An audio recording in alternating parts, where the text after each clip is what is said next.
బెత్లెహేమను పురమందు స్వామి యేసుడు పుట్టాడంట. మనుజ రూపం ధరించి మానవాళిని రక్షించగా, లోకమంత వెలుగు చీకటంత తొలగు, పుణ్యచరితుడేసు కన్యతనయుడేసు. ఆ రాజును పూజింపగా సాగి వెళ్ళుతాం అంబరాన్ని తాకేటి సంబరాలతో.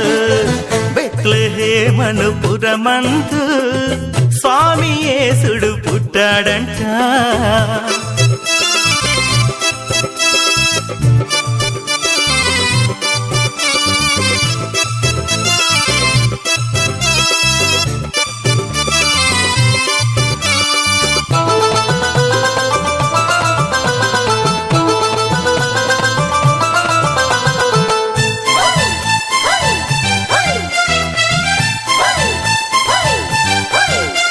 స్థలము లేని సత్రమందు పేదబాలుడై పవలించినాడు పశుశాలలో.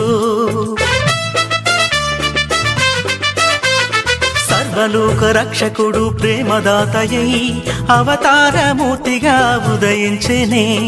రక్షణను సిద్ధపరచగా అక్షయుడు దిగి వచ్చనే.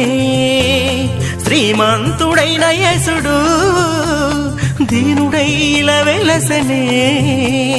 పాపమెల్ల పరిహరింప స్వర్గమే విడిచెనే. లోకమంత ఏలేటి దేవదేవుడు బెత్లెహేమను పురమందు స్వామి యేసుడు పుట్టాడంట.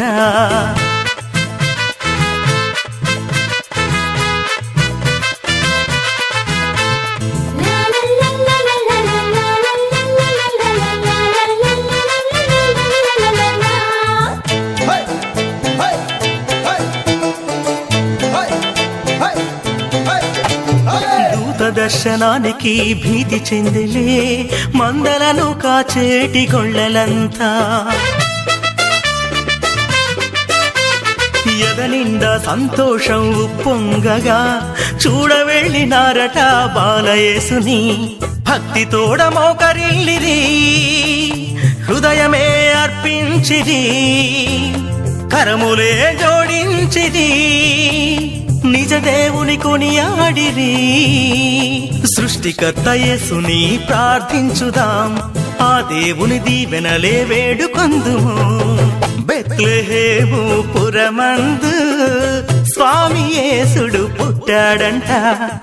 మనుజ రూపం ధరించి మానవాళిని రక్షించగా, లోకమంత వెలుగు చీకటంత తొలగు, పుణ్యచరితుడేసు కన్యతనయుడేసు.